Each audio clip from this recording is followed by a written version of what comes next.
Hey, what is going on, ladies and gentlemen? My name is Rayge, and we are back today with a quick update video here in regards to my arena strategy. More importantly, though, how I'm using my power cores going forward now that the Annihilators have wrapped up. And we were now fortunate to use a team that's able to place us in the top 10, top 20 consistently, and milking the power cores and building up a reserve. But I've been getting asked this quite a bit, guys, which is, whether or not I'm using power cores for Sentinel, whether or not I'm using it for, other future new releases here, especially now that we know Orcus Tech is coming out.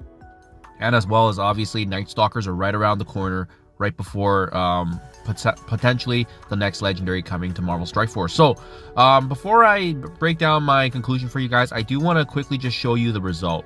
This is the coming of fruition here from me just hoarding over 20,000 power cores. I'm going to show you the analysis later on, but this is what happened, guys. We were able to get Gladiator on the second day. I used more power cores to unlock him, and then I actually got lucky and got a massive 100 shard drop on one of those those minor arena orbs. But it's that really rare slim chance that you can actually get it, and I was able to do so, and that's why you see him very healthy at 5 stars.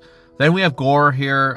He was definitely the most expensive one. It took about 10,000. I had the worst RNG to get his unlock. Got him to 3 stars, but you can see here now on screen, he is officially 4 stars from all the accumulation of the different arena orbs and so forth. Just goes to show you how bad the drop rates are, because even looking at Thanos Endgame, who was out a few weeks back, even at this point, I would have only captured 25 shards if I didn't do his official unlock on the power cores through his orbs. So regardless, I built enough resources now to bring them all up to a Dark Dimension 7 gear tier level in terms of gear tier 19, level 100, and so forth. And they have been paying dividends for me, because now I've been earning those power cores back in Arena. But more importantly, I wanted to show you guys the analysis here of my balance. What exactly happened before, the dates, the ending, and the total amount used during the span of basically a month there, right? So August 6th. August 6th is when Gladiator first came out. My starting balance was about 20,336, and by the time I unlocked them, it was about 14,936 for my balance, which means I used about a total of 5,400. Not too bad. Pretty good RNG there. Then on August 7th to 13th is where we had that low period where we were able to build up some resources. So remember, most of the weeks that I'm showing you here is also inclusive of me using power cores to hoard campaign energy, as there were many back-to-back hoarding events, especially for leaderboards tied back to the ISOE Purple. But during that span of about a week, I was able to save 2,400, I think, because I was hoarding, right? Shortly afterwards, Gore came on August 14th, and as you can see right there, this is the very massive investment I had. Again, you can't predict how the RNG is going to be, but thankfully 2 out of these 3 characters were a little bit cheaper, which was nice. So you can see, took about 10,125. Then we finally embraced that nice grace period, August 15th to 22, where we were able to build up quite a bit of arena awards. This is because the addition of Gore actually brought me back to the top 10. So it was consistently getting me an extra 50 power cores per day. And on top of that, I also want to point out, I think this is the week where we didn't have to hoard. So not hoarding, spending 200 power cores per day for energy, it goes a long ways. 200 times by 7, that's an additional 1,400. And I think there's some events and other things going on, which actually pumped up the balance. But regardless, it was nice that we got back to a healthy balance there at about 7,200. But by the time this was said and done, and then we actually were at 12,416 when Thanos Endgame came on August 23rd.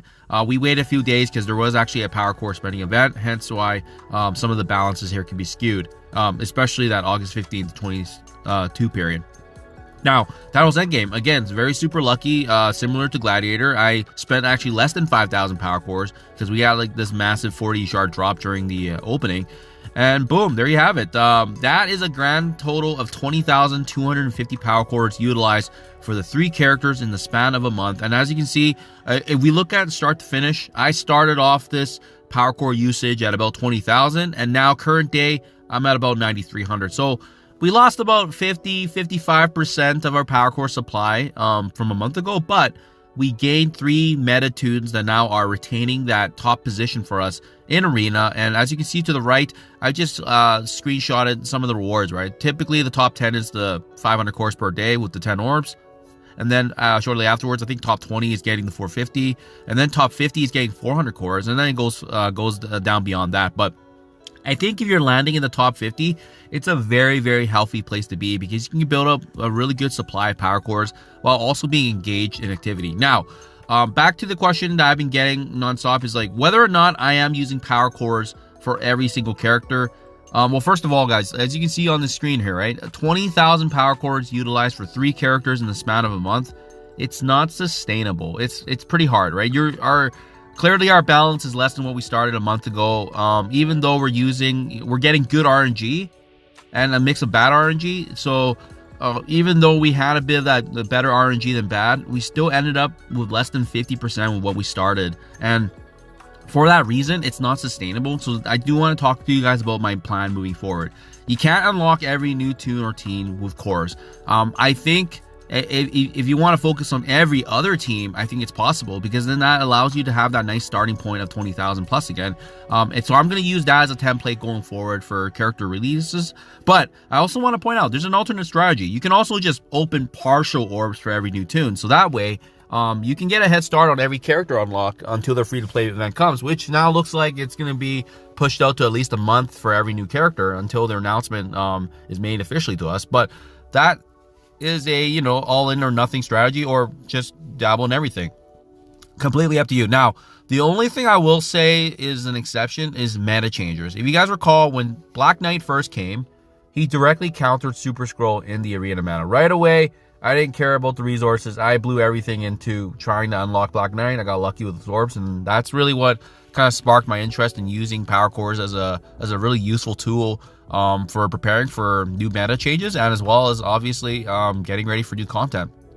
But that's my opinion right now, guys. Personally, I don't think you can do it for every tuner team, but if you're doing it for every other team, or you're dabbling on everything a little bit, just, for example, instead of opening 10 orbs per character unlock, you're opening 5 orbs. So that way you're getting some shards, and that gives you a sooner unlock when the event does come. But regardless, I think we're still going to be capped pretty much by when the free-to-play event comes going forward. That's just the new reality of things. So to answer you guys' question then, personally for myself, I'm just going to refer to this. I don't think I'm going to start using power cores again for characters until I'm in a healthier spot. 9,300 is a little too close for comfort. I think 1,500, 20,000 is where I want to be, unless the exception is it's going to be a meta-changing character, such as the Annihilators we have, where they are retaining that top position for me in arena, and obviously they're going to have value. And then if I start seeing a meta change and so forth, that's when I'll start to pivot. But that's usually how I like to attack my game style. At the same time, that allows me an opportunity to resource manage and take my time and be able to pivot where I need to. So let me know what you guys think in comments below. What is your game plan overall? So overall, I don't think I'm going to be coring anytime soon until I get back to a healthy balance. But it means we just have to stay patient until the actual free-to-play events come. Same with Orcus. And the good news with Orcus is that you can still get it done with your full alliance effort and focusing in one lane. So I guess that's the other thing too, right? Maybe if there was no solution, but we are getting by right now through both Mystic and Tech with the normal way that we're doing right now, just stacking one lane, and that's working for us. So let me know what you guys think in the comments below. Thank you for your time as always, and I'll catch you guys in the next one.